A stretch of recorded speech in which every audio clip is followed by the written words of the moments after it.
ഇന്നലെ കോഴിക്കോട് വെച്ചാണ് സീരിയൽ നടി വീണ നായർ വിവാഹിതയായത്. ആദ്യം ക്ഷേത്രമുറ്റത്ത് വെച്ചും പിന്നീട് വിവാഹ മണ്ഡപത്തിൽ വെച്ചും നടന്ന ചടങ്ങുകളിൽ ബന്ധുക്കളും സുഹൃത്തുക്കളും സീരിയൽ താരങ്ങളും അടക്കം 1000-ലധികം പേരാണ് പങ്കെടുത്തത്. ശേഷം വൈകിട്ടോടെയാണ് വരന്റെ വീട്ടിലേക്ക് മടങ്ങുവാൻ വീണ നായർ പുറത്തേക്കിറങ്ങിയത്. വിവാഹ റിസപ്ഷന് ശേഷം കരഞ്ഞുകൊണ്ടായിരുന്നു വീണ വീട്ടുകാരോട് യാത്ര പറഞ്ഞിറങ്ങിയത്.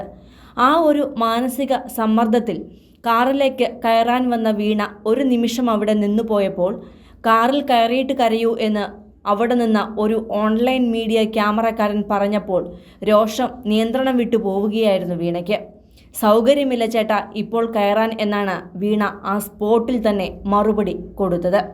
തുടർന്ന് മീഡിയയ്ക്ക് മുഖം കൊടുക്കാതെ ബാഗ് കാറിൻ്റെ ഡിക്കിയിലേക്ക് കയറ്റിവെച്ച് വീണ മടങ്ങുകയായിരുന്നു. വീഡിയോ വൈറലായതോടെ നടിയെ പിന്തുണച്ചും വിമർശിച്ചും ആളുകൾ എത്തുകയായിരുന്നു.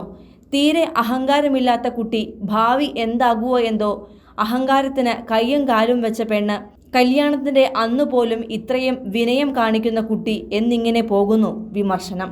എന്നാൽ വീണ ചെയ്തതിൽ ഒരു തെറ്റുമില്ല എന്നാണ് ഭൂരിപക്ഷം പേരുടെയും അഭിപ്രായം. വിവാഹ ദിവസം ഇതുപോലെയുള്ള അനാവശ്യ ഡയലോഗൊക്കെ പറഞ്ഞാൽ ഇങ്ങനെ തന്നെയാകണം മറുപടിയെന്ന് നടിയെ പിന്തുണയ്ക്കുന്നവർ പറയുന്നു. ഇതാദ്യമായല്ല നിയന്ത്രണം വിട്ട് വധുവായി ഒരുങ്ങി നിൽക്കുന്ന നടിമാർക്ക് പ്രതികരിക്കേണ്ടി വരുന്നത്. മുൻപ് നടി ഗൗരി കൃഷ്ണ വിവാഹിതയായപ്പോൾ മുമ്പിൽ കല്യാണം കൂടാൻ ക്ഷണിച്ചു വരുത്തിയവർക്കൊന്നും കല്യാണം കാണാൻ കഴിയാതെ ക്യാമറാമാൻമാർ നിറഞ്ഞു നിന്നപ്പോൾ അവരോട് അല്പം മാറി നിൽക്കൂ എന്ന് ശബ്ദമുയർത്തി പറഞ്ഞ ഗൗരി കൃഷ്ണയെ ജനങ്ങൾ ഏറെ വിമർശിച്ചിരുന്നു.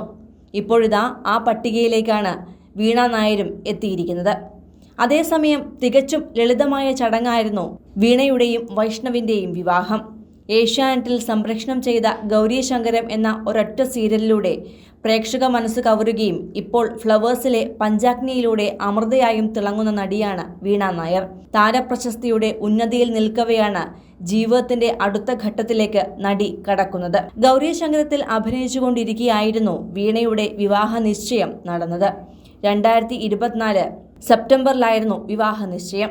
അതു കഴിഞ്ഞ് 7 മാസം തികയവെയാണ് വിവാഹത്തിലേക്കും എത്തിയത്. പ്രണയവിവാഹമാണ് വീണയുടേത്. കുടുംബാംഗങ്ങൾ മാത്രം പങ്കെടുത്ത ഒരു ചെറിയ ചടങ്ങിലായിരുന്നു വിവാഹ നിശ്ചയം. തൃശ്ശൂരുകാരിയായാണ് വീണ ജനിച്ചതെങ്കിലും പഠിച്ചതും വളർന്നതും എല്ലാം മുംബൈയിലായിരുന്നു. തൃശ്ശൂരിലെ പ്രേംകുമാർ ശ്രീലത ദമ്പതികളുടെ മകളായിട്ടായിരുന്നു ജനനം. ബിസിനസ് മാനേജ്മെന്റ് ബിരുദധാരിയാണ്. ഒരു മികച്ച ക്ലാസിക്കൽ ഡാൻസറും. ടിക്ടോക്ക് വീഡിയോകളിലൂടെയാണ് സിനിമാ രംഗത്തേക്ക് പ്രവേശിച്ചത്. കൂടുതൽ സിനിമ, സീരിയൽ, ചാനൽ വാർത്തകൾക്കും നിങ്ങളുടെ പ്രിയപ്പെട്ട താരങ്ങളുടെ എക്സ്ക്ലൂസീവ് അഭിമുഖങ്ങൾക്കുമായി സബ്സ്ക്രൈബ് ചെയ്യാൻ മറക്കല്ലേ.